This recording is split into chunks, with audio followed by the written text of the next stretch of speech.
مسألة خطيرة. ليست المسألة أننا نتزوج كالحيوانات ويحصل جماع ومناكحة وإنجاب للأولاد ثم نترك الأولاد كالكلاب في الغابات والشوارع. لا، أنت مكلف. ليس نكاحك وزواجك كنكاح الحيوانات.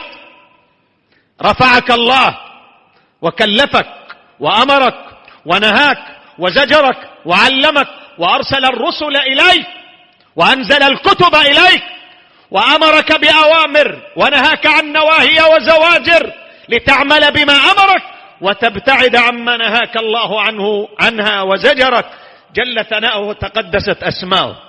فنصيحتي لإخواني أننا ننظر إلى المسألة بشيء من الجدية. تأمل في الآية.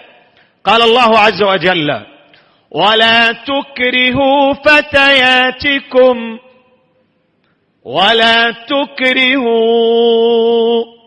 أي لا تكونوا سببا.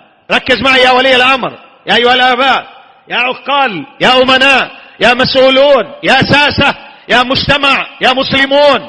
الأمر خطير، ورب الكعبة أمر خطير جدا لا يدركه إلا من أمعن النظر في واقعنا، فيما يريده أعداؤنا وما يخططون له وما يهدفون له في وسط المجتمع.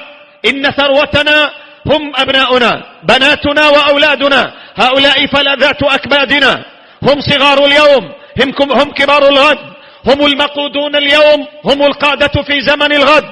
فاهتمامنا بهم هو اهتمامنا بالجيل الجميل في الغد.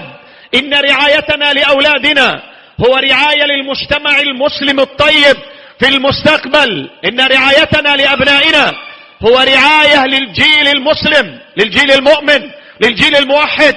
هو رعاية للجيل الذي سيقود الأمة، هو رعاية للقادة الذين سيقودون الأمة إلى الأمجاد، الذين سيقودون الأمة للفتوحات الإسلامية ورفع الذل ورفع المهانة ورفع الخزي والعار الذي لطخت الأمة به.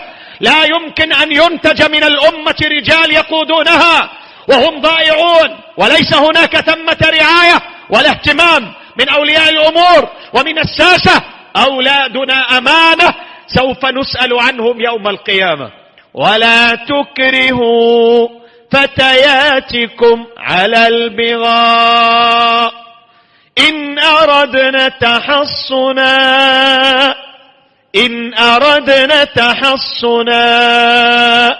هذا الأمر لكم أيها المسلمون، وهذه آية في القرآن الكريم. لا تكونوا سببا في ميول بناتكم إلى الزنا وميول أبنائكم إلى الزنا وهم يريدون الحصانة. فالبنت تريد الزواج والولد يريد الزواج. إنهم يريدون الحصانة ويريدون الصيانة، ولكنهم لم يجدوها في مجتمعهم.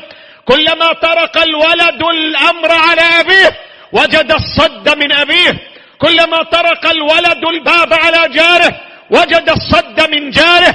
عرقلوا عليه أمر الصيانة، فلربما كان المجتمع سبب يدفع البنت إلى الزنا، ويدفع البنت إلى الوقوع في الحرام، ويدفع البنت إلى الوقوع في الفاحشة. وكذلك الولد يدفع به ويرمى به إلى الفاحشة، إلى المنكر، إلى الحرام، عياذا بالله تبارك وتعالى.